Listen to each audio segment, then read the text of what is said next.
Hello and welcome back to the Double Top Darts YouTube channel. Today I'm joined by Paul Lim. How you doing, Paul? Pretty good. Good, good. Let's get into it.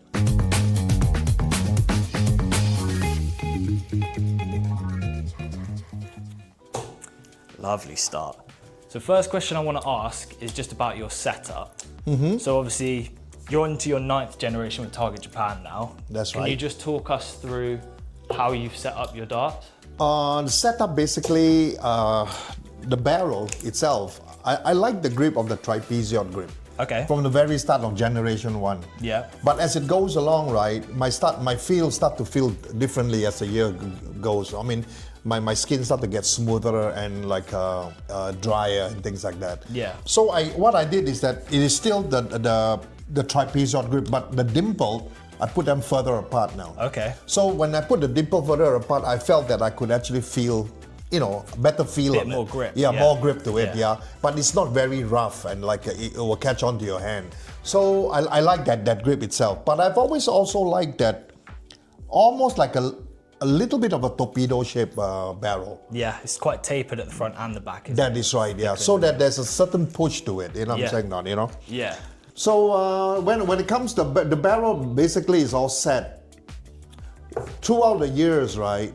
I mean, I haven't really changed much on the barrel shape at all. Yeah, I think that's one thing that does stay quite consistent. I'm throughout your consistent with that. generations, Yeah, right? that's So- right. But then again, as the other part of it with the flight, the shaft, Yes. Before I was basically using the 8 flight. 8 flight, yeah. Which is basically the shaft and flight system. It's 2 different pieces. You know, and then eventually when we got to this K flags, which is the 1-piece system, I start to feel like, oh, this is kind of a much more. The longevity of it is longer, is better, right? And it's simpler, it's easier, and it stays in shape all the time. You know what I'm saying? Like, it doesn't. More durable. Yeah, Right? definitely, no doubt about it. Yeah. So since the K-Flex came out, and I make a little bit of adjustment in my barrel to make it a bit longer, and it worked out real fine for me right now. Because obviously you play soft tip and steel tip. That's right. Is the barrel, obviously the weight is going to be a little bit lighter in soft tip, but does that change the dimensions of it? Does that make it a little bit shorter? No, it doesn't. Actually, in fact, my weight difference, right, is I uses a 24-gram steel tip. Yeah. But the soft tip I uses a 22-gram. Oh, so it's still pretty heavy then? Yep. I do. Yeah. I start to move up on the weight too because I find at first I was a lot of people were kind of talking about that if your darts is too light, and and you change it to be a heavier dart, it becomes like harder to throw because I think the concept is wrong. Because if you have a good stroke, right, and your stroke is correct, the weight, it doesn't really make much difference. What I wanted to ask as well is how does the shape, and obviously you said about the grip being at the back, and we've spoken a little bit off camera about how far you hold it back, but how does the barrel cater to how you throw? Is that in? 180, I think. Yeah, lovely stuff. Yep, 180. So obviously the grip and the darts work then. So how do you throw a dart? Well, basically, right, I think the control point is basically the thumb and the finger. Yeah. Because this is where you drive the darts. Yeah. And then the feel got to be right because I think in similarity when I was learning to play golf, the grip of the golf club is so important. It cannot be like a slip of your hand. Yeah. So I think with that in mind, right, I think for any dart player, where the thumb and the finger, when it's in control, when you actually drive the dart forward, the thumb and the finger, you got to feel that you can actually drive the dart. You need a push point. Then you are in control of it, and not like slipping out of a hand or something like that. I've seen people like to use a dart that's completely no groove at all, no cuts at all, things like that. Smooth ones. They can, but for some people they can't do it. It's a bit different. And to finish off this section, what's one thing about your dart setup that you would never change? I think the weight varies. Okay, weight. I think it's not I don't think it's an important factor, but again, it depends how you feel, all right? Because some people are, but the most important thing is that, like I said, the feel of the grip is the most important. Yeah. You got to feel right. I mean, you got to feel comfortable that when you actually deliver and when you actually throw the dart, you are actually in control. Okay, so section 2, we'll talk about your journey. So it's a long journey. I didn't want to be the one to say it. But it's a long journey, yeah. In fact, no regrets. You know, like I said again, I started actually late. You know, basically I did. I started when I was 21 years old. Yeah, because am I right in saying you moved to England and that's where you started playing? That's right, yeah. I was in England, and 1974. I was 21 years old. I just finished my national service. I did my army training for 2.5 years, and then after that, when I became 20 to 21, I left. I decided to kind of pack my bag and go to England. Yeah. From there, obviously that's where you started playing. And then I think I read online you went and played. You represented Papua New Guinea after that, was it? That's right. Yes. Yeah. When I finished from England, when I went back to Singapore.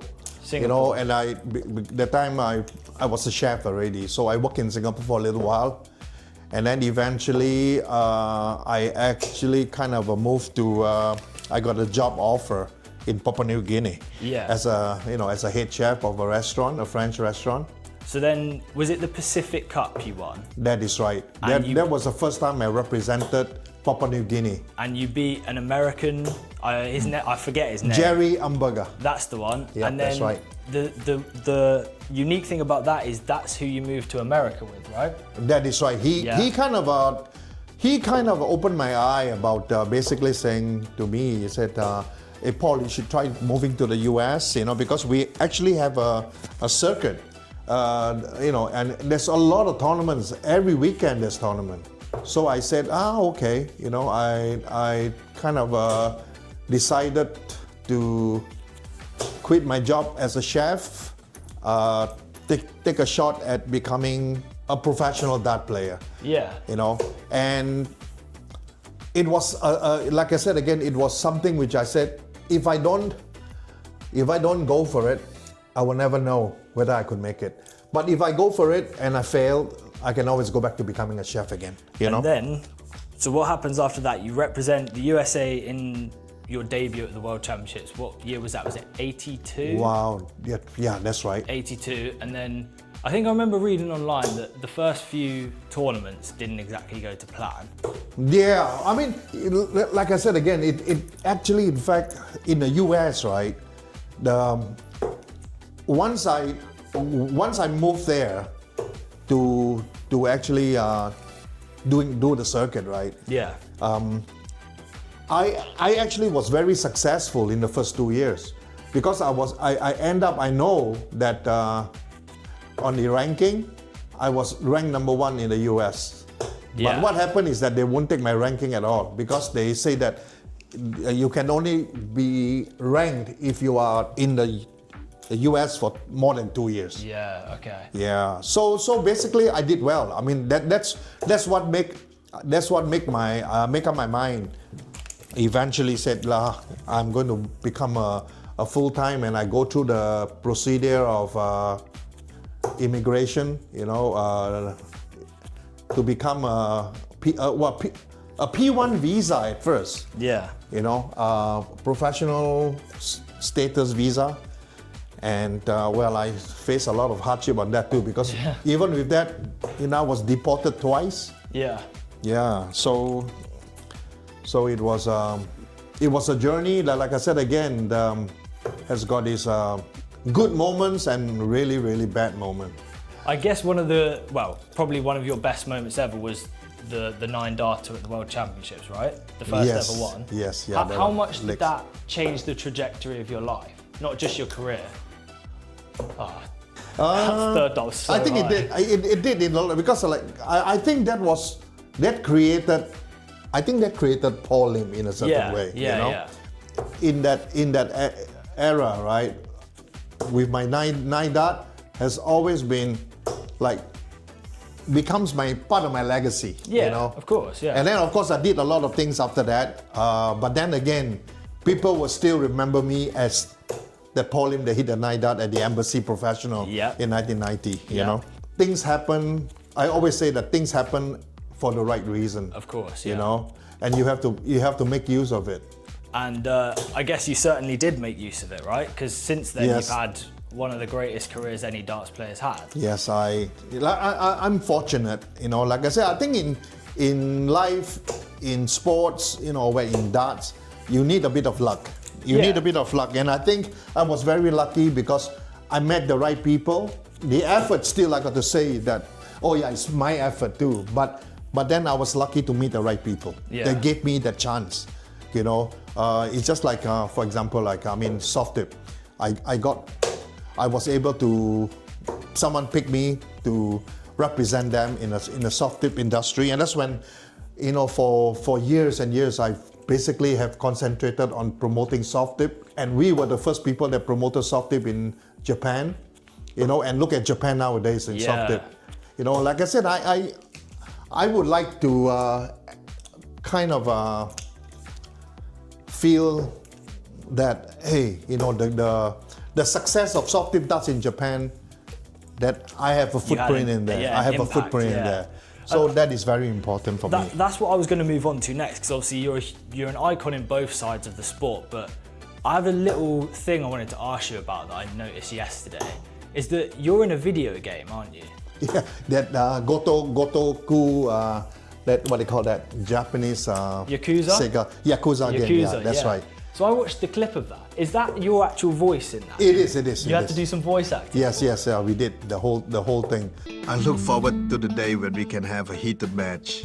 You ready? 手加減しないぜ。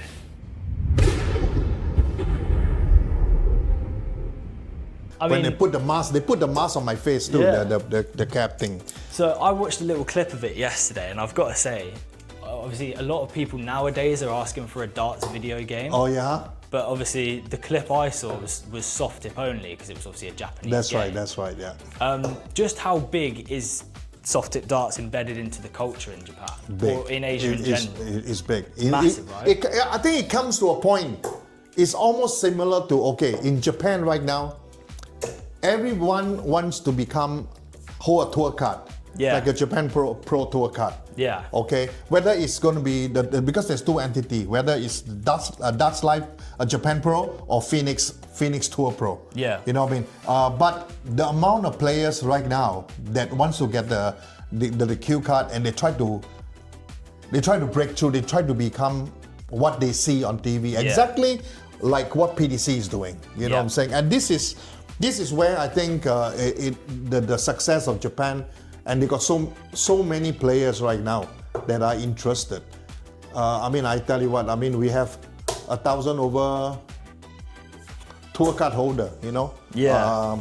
In that's the Japan Pro, and 1,000 over in the Phoenix. So you have over 2,000 to 3,000 pro players. They're playing in the circuit all the time. Yeah, so it must be one of the most popular sports in the country, I guess. It is, yeah, because it's always on the media, and it's always in well, I mean the what they call that, soft in the YouTube or whatever media they have, but they put a lot of effort into it, and it's still growing, you know. So funny enough though, like I said, people have always asked me, which is easier, soft tip or steel tip?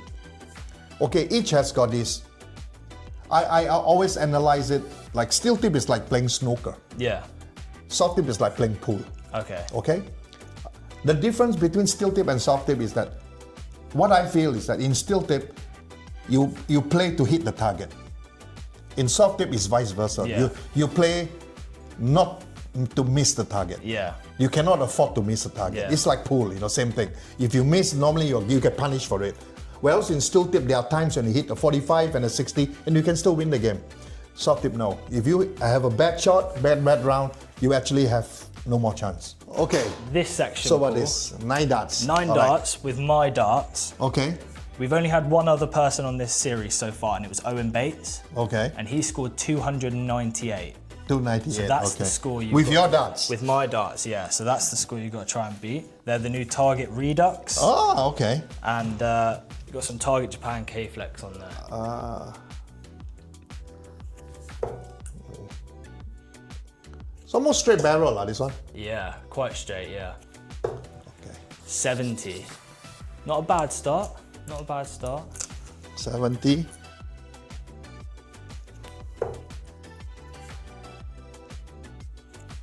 Oh, it slipped off my hand. Ah! What's that, 41? 41.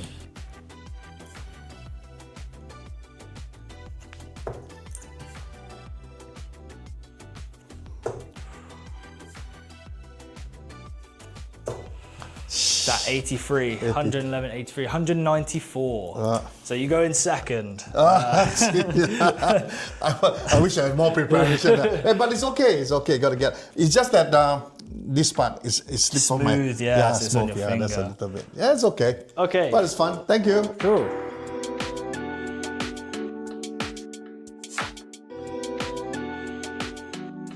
Okay, that is the end of the episode. Thank you very much to Paul for your time, and obviously best of luck in the upcoming World Championships. And thank you to everyone who's watched. We'll see you in the next video.